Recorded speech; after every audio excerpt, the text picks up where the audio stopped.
Hey everybody, I want to give a special member shout out to Lee Max, NHL Hockey News Reports, Gaza, Goalie Girls Rule, Shamir Ravji, and Morgan Burton, and there's a few others. My son James, as a matter of fact, also.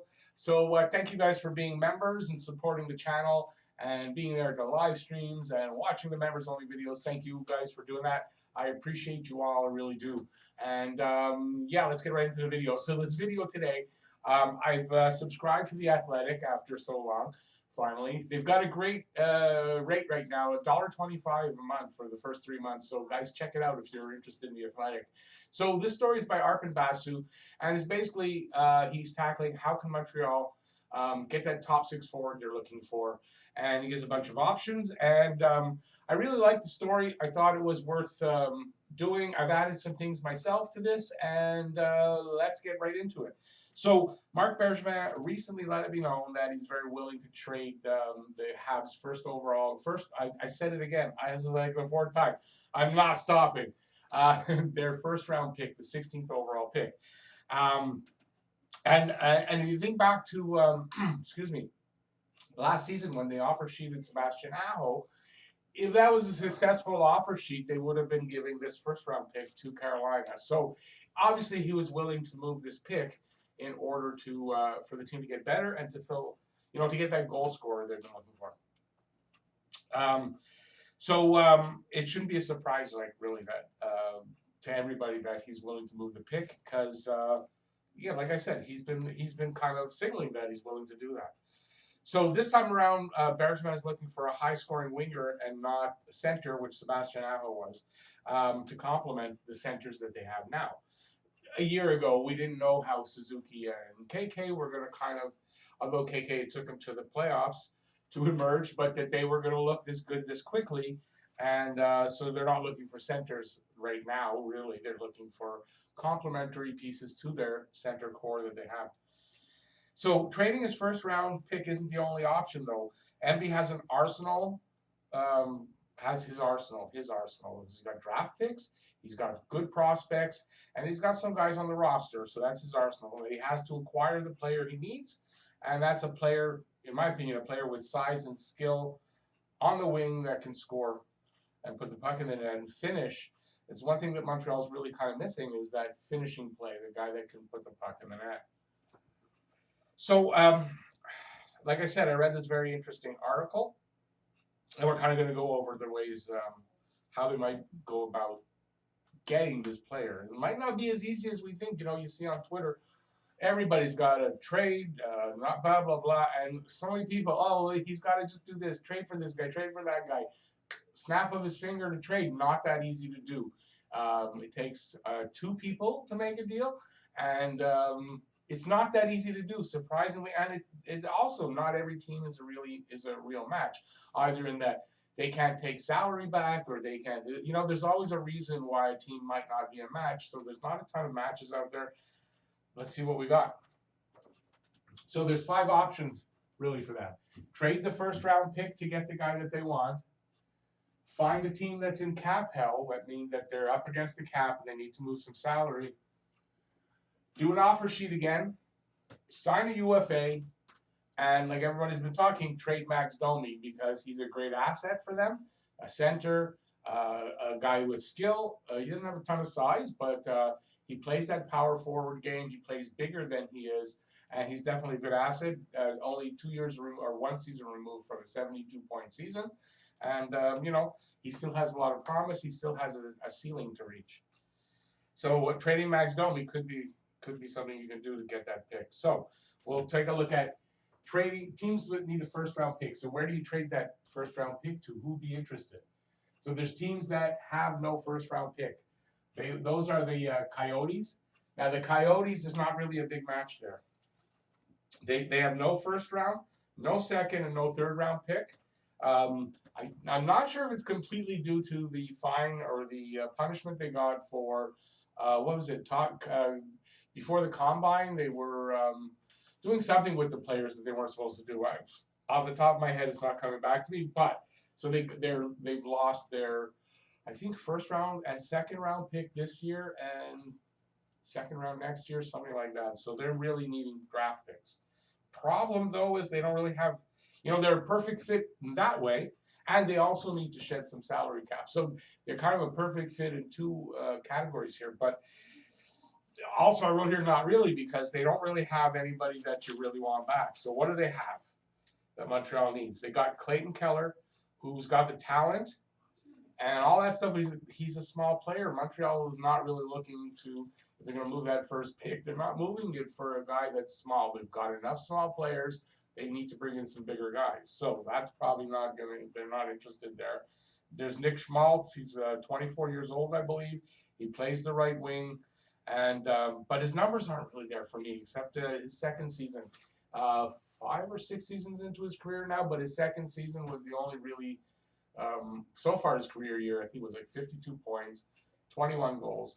But he hasn't done that in the last 3 seasons. So I don't know that Nick Schmaltz is really an option, and his size doesn't have. It's like not a huge guy, that's for sure. There's the Boston Bruins. They don't have a first round pick either. They have Jake DeBrusk. I know they're apparently that relationship is a bit fragile, so they're looking to see if they can move him. But they don't trade with Montreal in general. They haven't made a deal with Montreal. Well, let's put it this way. Since Montreal acquired the rights to Ken Dryden, and that was 1964, they made only one trade, one minor trade in 2001. And I want to say Eric Weinrich went to Boston for Patrick Travers. Eric Weinrich was a decent player, decent defenseman. Patrick Travers didn't do anything. The Tampa Bay Lightning. They also need a first-round pick. They traded theirs to San Jose when they got Barclay Goodrow. And they're in talks. Apparently, this is a rumor out there that they're in talks with Tampa Bay, with Montreal right now. So Tampa and Montreal apparently talking right now, or they did talk today. So I haven't heard anything that came out of that. So they are no first round pick, and they also are kind of up against the cap, so they need to move some contracts. They'd like to sign Mikhail Sergachev, who we traded to them for Drouin. So they need to make some room, and they're really up against it. Now, there was rumors that that they might trade Steven Stamkos since they didn't need him in the first, to win the cup, and he's making $8.5 million. Montreal might be interested. Don't know if they're talking about Stamkos. Could be Tyler Johnson or Yanni Gourde, but I don't think those two guys, because I believe both of them are like 5'9" and 5'10". Again, smaller player. We don't need smaller players. I don't think he's looking for smaller players. Let's put it that way. But then there's Alex Killorn. He's like 6'1". He could do the job. I've been talking about him up to now, and I think he's got some size. I think he's 6'1". He was raised here in Beaconsfield, like it's just down the road from me. So he's a hometown boy. But I don't know if a first-round pick, it might be a bit of an overpayment. So I'm not sure if you can trade a first-round pick for Alex Killorn or what the deal might be. But that's who I would think you'd want off of Tampa Bay. Pittsburgh traded their first-round pick to Toronto to get Kasperi Kapanen. So they don't have one. The only players there that, to me, that makes sense if you're going to trade is Jason Zucker, who they just got, and I doubt they're going to want to trade him away. He fits in nicely there. I don't think they're going to want to trade Jason Zucker. And then there's also Brian Rust, but he hasn't really been rumored to be available, but that's a guy I would like to see come from there.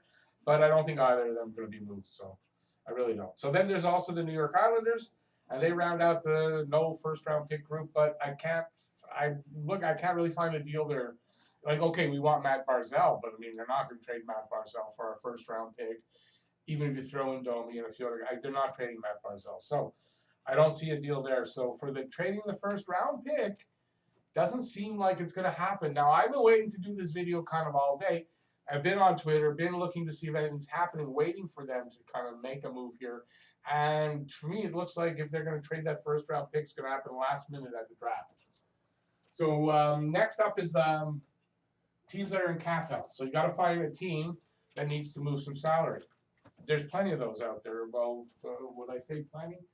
Yeah, here. So the aforementioned Coyotes, which we find we don't really have a deal with. Tampa Bay, which there may be a deal there, but we don't know yet. So Tampa Bay is likely to move a guy for cap reasons. St. Louis, where we traded to get Jake Allen. So they've already made a move. We made a move with them. I don't think there'd be another one. Toronto definitely in cap hell. Montreal and Toronto don't trade with each other. And I don't see a trade here happening between Montreal and Toronto. Vancouver also in cap hell. There's kind of been rumors that maybe Brock Besser. I just don't see a deal there. I know a lot of people want to see Jake Virtanen come here. Maybe there's a deal to be had there, but I'm not sure. Is Virtanen an RFA or a UFA? I'm not sure if he's signed. Honestly, I don't know that talking here, but I don't see a deal there. Columbus Blue Jackets. What did I write about the Blue Jackets? They've got Josh Anderson, so there you go. They've got Josh Anderson, a 26-year-old RFA. A lot of people, a lot of Habs fans want to see Josh Anderson come here. He's big, but for me, his offensive numbers don't really excite me. I might be wrong. I don't know a ton about the kid, but he's big. He's got the size, and I imagine he does have that potential to be the scoring winger, but he doesn't have a ton of points in his career. I know last season he was injured, so you can't look at that. But so for me, I don't know if Josh Anderson for me is the guy. But I doubt they want our first round pick. Apparently, if there's a match, they want to strengthen their top six. So it's not going to be a first round pick here. That maybe we can go and talk about Domi. They might be looking for somebody like that, but I don't see a match here. Vegas Golden Knights. They've got a guy that really would fit in well here. That's Alex Tuch. He looks to be a good fit here for Montreal. Vegas is looking to win right now, though. So with Tuch signed, and he just signed, I think last season, he signed a pretty long-term contract. So they've got him under contract for long term. He is more valuable to them in their lineup when they want to win now than trading for our first-round pick or pretty much anybody else on our team to help them. I don't think. And maybe they're a little worried about getting fleeced like they did when we traded the Pacioretty deal when we got Suzuki and Tatar. So I don't know. I don't know if there's a deal there between Vegas and Montreal. So that to me leaves down the line, try an offer sheet. Offer sheets aren't my favorite thing. I've said this before. I don't really like offer sheets. Kind of feel it's a little dirty. You got to come take a shower after when you make one. But it's an option, right? They tried it last year with Sebastian Aho. I don't think they went far enough as far as the money in his AAV. And I think if they would have got a little higher up there, they might have had a chance to get him. Although I still think Carolina would have matched. I don't think we're going to get him. So what guys make sense to make an offer sheet to? And I guess you could a lot of people are talking about Tampa Bay because Tampa's having trouble to make room to sign Sergachev, and they've got a couple of other guys there to sign. So Tampa Bay, you can offer sheet Sergachev. Kind of weird since we traded him there for Drouin. Now we're offer sheeting for him 2 years later. That would be kind of weird, but it doesn't get you. First of all, he's a defenseman, so it doesn't get you your forward that scores. So it's kind of like rule it out. But there's been a lot of talk about an offer sheet for him, so that's why I mentioned it. Not seriously to get a top six forward because he's not. But there is the Dallas Stars' Denis Gurianov. Let me see where. So I think he's a potentially good candidate here. He's a 6'3", 200-pound forward. I'm not sure what wing he plays or that he plays both wings, but he's not a center. And he looks to be on the verge of a breakout year. He had his first 20-goal season. I wrote that somewhere. Let me go back to what I wrote. So Dallas owner Tom Gagliardi, is that it? Gagliardi? I'm not sure how it's pronounced. He's one of the wealthiest NHL owners, but his money comes from hotels and restaurants. So those industries right now are hit hard by the pandemic. Obviously, people aren't going anywhere, so hotels aren't doing great. And restaurants, because they're shut down, people aren't going, whatever. So it's not a great time to be in that industry.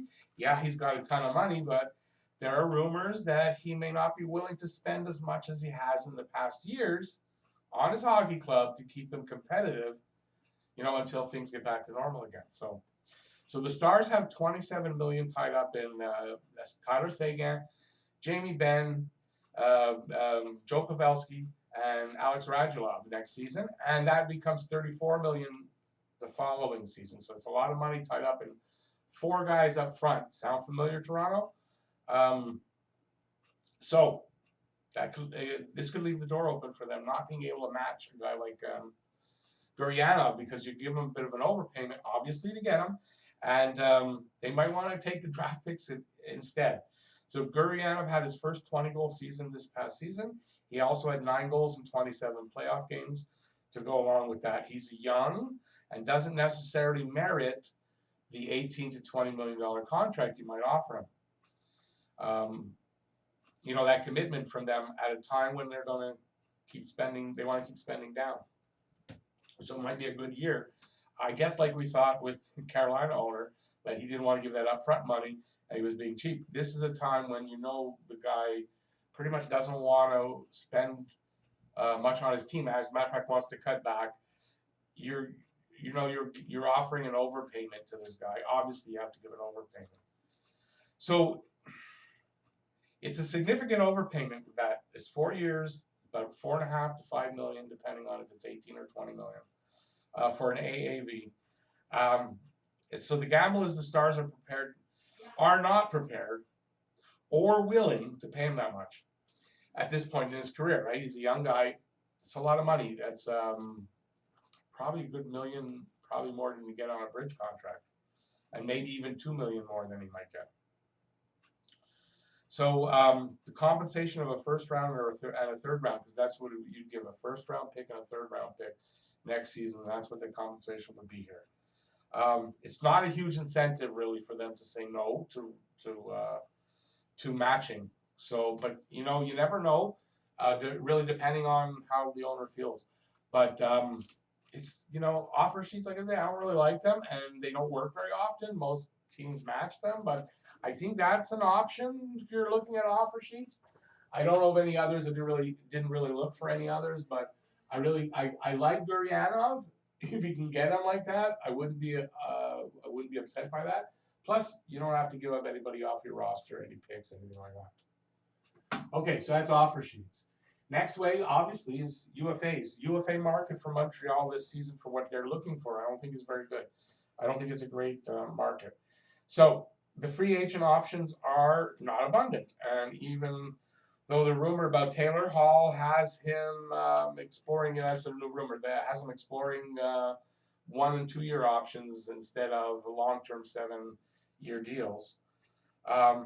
It's still going to be pricey. So when that announcement came out that he's thinking of looking at 1 and 2 year deals, everyone jumped on it and said, "Oh, Montreal's back in the running. Montreal's back in the running." But it's the money. We know he's looking for a lot of money, right? So I think Montreal has priced themselves out of that already because of the signing of Jake Allen, or not signing the trade for Jake Allen, signing Edmondson. I don't think they have the cap space now to either take on a bad contract from a team in a trade to get a decent player back also.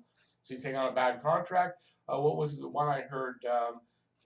Was it Vancouver? Brandon Sutter and Jake Virtanen. Taking on Sutter's contract to get Virtanen. I don't think Montreal has the money right now to take on a bad contract. I don't think it's a good idea. So I don't know if that's going to happen. Now, where was I going with that? Well, with the free agents, that's right. Right, so Taylor Hall, I don't see how they're going to have the money for him, so I don't see Taylor Hall. Tyler Toffoli, it's on the list here. So we got Taylor Hall. Tyler Toffoli. Montreal's been actually rumored to be after Tyler Toffoli for, I got to say, 4 or 5 years that I can remember. So, and now he's a free agent. I think Vancouver would like to sign him, but I don't know if they've got the money to or they'll be able to. So he's out there, right? He's an option. It's been a long time. They want him, maybe again this year. Mike Hoffman, and he would be a good addition here. He would fit in the position that Montreal wants him. I don't know that he'd give you 30 plus goals, but the guy can give you 25 goals, 20 assists, pretty much regularly. He does that. Mike Hoffman's out there, and he's okay. He can give you 30 goals. There's issues with Mike Hoffman that I don't know will apply here, but maybe not my number one guy. There's Evgeny Dadonov also, and but I think all are going to cost you more than. There's one guy out there that's been that hasn't been talked about, and that's Craig Smith. So I think these guys are good, but Taylor Hall way too much.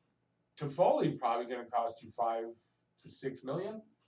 Mike Hoffman, probably the same. Dadonov, probably the same. And then you got Craig Smith, who's going to come in a little bit cheaper, probably. Craig Smith. Do I have him here? I don't even know what sheet I'm on. Okay, yeah, here we go.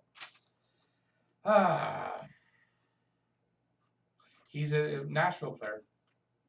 So he's a right shot, right wing, 31 years old, 6'1", 208 pounds. So he's not too old. He's got the right size, decent size, 6'1", 208 pounds, decent size. He scored 20 goals 5 times in his career already, and probably would have got 20 last season. But he was at 18 when they closed it off. So there were like 10, 11, 12 games left. So he would have probably got 20 goals. I don't see why not. He could end up being that bargain. You know, Bearsman likes to find these bargain kind of guys. Craig Smith could be that guy, actually. Not only in money, but in term. He's not looking for long term, not looking for big money. Apparently, he's looking for 3 years and in the area of $4.5 million. So that wouldn't break the bank at all, and the term is good too. 3 years, $4.5 million. That would be great. And you're looking probably for Toffoli, Dadonov, all those guys. They're looking longer term and more money, so this could be a really good option. Smith's played 9 seasons with Nashville. He's had 21 goals twice, 23 goals, 24 goals, and 25 goals. And like I said, last season, 18 goals. And would have passed 20 last season. That's what I just said. He's done this mostly on the third line. There's another thing. He's not been a top 6 forward. He's been a third line forward, getting 20 goals most of the, out of 9 seasons, 5 times, so more than 50% of the time. And he's done that on the third line. Here, if you're going to reach out for him, you're looking at getting him for the top 6 position. So he's probably going to get more ice time, more opportunity, therefore get you that 25 to 30 goals you're looking for. There's a good possibility with this guy. Not going to cost you a lot of money, and you don't have to sign him for a long term. So to me, that's like a bargain right there. In 661 games played, he's had 162 goals, 168 assists for 330 points. And that's he also had 42 power play goals and 76 power play points. So he can give you a little bit on the power play as well, and those numbers would probably go up a little bit too because it would have more power play time. So it's a decent option for UFA because I don't think there's a lot of really other good options, that aren't going to cost you a lot, and you got to sign for probably more term than you really want. So that's the UFAs. Come down to the last item, trade Max Domi. So why trade Max Domi? So I think there's some legitimate reasons for trading Max Domi, and I think there's some legitimate reasons for not trading Max Domi. We're going to go with legitimate reasons for trading him. Number 1, he's a top 6 skilled offensive player. He can get you a pretty good return. I wrote here Detroit's Anthony Mantha. There's a few others that were listed as far as Anthony. You can include him in a deal for Anthony Mantha. Not straight up. I think you got to get more than Domi for Anthony Mantha. You might even say you might give Domi that first round pick to get Mantha. I'm good with that. Mantha would be a great player here. 2, he wants to play center.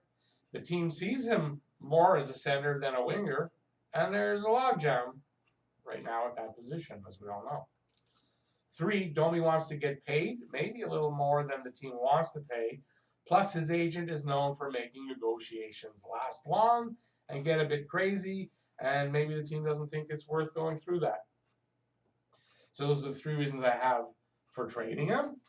And there are some legitimate reasons, like I said, for not trading him. And it's most likely, in my opinion, Domi doesn't go anywhere. Number 1, for not trading him, Suzuki and KK might hit a wall in their progress next season, and Domi would be great insurance against that. 2, Montreal may end up trading Danault at some point. So rumor today that they have already offered Danault, I don't remember the rest of the deal, Danault, Kulak, and the first round pick, I think it was, to Winnipeg for Patrick Laine. Don't know if that's the validity of it exactly, but it was a rumor out from a decent source, so the validity might be there. I was a little surprised that it was Danault they were offering, if that's the case. But apparently they did. And they could have trouble getting Danault under contract. He wants more than they want to sign him for. It could be a problem. So they may be forced to move him that way. Three, trading him now after a subpar season is selling low, and that's just a waste. So, you might not get back the same return that you would have got the year before, so it's a bit of a waste.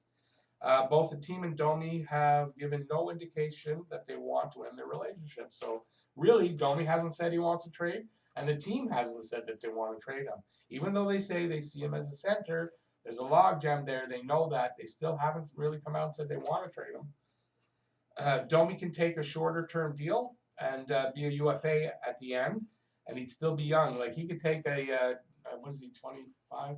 He could take a 3-4 year deal, still, and still be young enough to get a good contract after, and he'd be a UFA at that point. So it's an advantage to him. So you might want to do that in exchange for, playing wing and not being a problem about it. There's also the other option of, what am I right now? Yeah, okay, so I wrote it's not a perfect solution, as Domi doesn't address the size issue up front. So keeping him doesn't necessarily make it a perfect solution because he doesn't address that size that you're looking for up front. But if he has a good season, he can give you those points that you're looking to get from the guy that, that we're talking about possibly we're going to get here. So maybe keeping Domi is like, why go out and trade for a guy you already have the guy? Sort of, because they're looking for somebody with size. Domi doesn't give you that, but he does play bigger than his. I think he's 5'10". He plays a lot bigger than that. He plays bigger, so that's okay. So I don't know. I don't think they're going to trade Domi at this point. It doesn't look like they're doing much. I think if there's any movement, we're going to see it depending where you're watching this now. For me, it's tomorrow at the draft. So it could be today at the draft, depending when you're watching it. But I think if they're going to make a move here to get that player, especially trading that first-round draft pick, we're going to see it at the draft, while the draft. One of those things where Montreal's turn to pick, and it goes, we have a trade, or whoever if they're moving up, it would be announced then. But that type of a deal, last minute at the trade, at the draft, team sees that player is still available. Maybe I can trade with Montreal to get it, something like that. So we'll see what happens. I don't know. There's options here for Montreal to make a deal to get that forward. Bergevin also today tweeted that he thinks he's done a good job getting Allen, signing Edmondson. He's improved the team, and he's comfortable to go ahead with the team he's got right now after those 2 moves he's made. So I don't know. Is that signal there won't be any move? Is he preparing us that there might not be a move? I don't know. I'd like there to be a move. Or, yeah, I kind of would like to see a scoring winger come in. I don't know if that means moving Domi or not, but I don't know. I've been so prepared for something to happen that if nothing happens, it's almost a disappointment because the first 2 moves were done so early. I don't know. So there you go. Let me know what you think in the comment section about what I've been babbling about here in this video. If you agree with me, if you've got other options, let me know in the comment section. If you like the video, give a thumbs up. And if you're new to the channel or you haven't subscribed yet, please subscribe and ring that notifications bell, and that's down there, and that's going to get you your daily fix of Blue, Blanc, Rouge. And if you stuck it out this long, just to remind you, like I said, I'm filming this on Monday. The draft is on Tuesday. I'll be doing a live stream, 7 o'clock Tuesday. Hopefully you'll check that out, and we'll have some fun while we're waiting for Montreal's pick to come up. So that's it. Thanks, everybody, for watching. Really appreciate it. Please stay safe out there, and peace out. See you next video. Bye, everybody.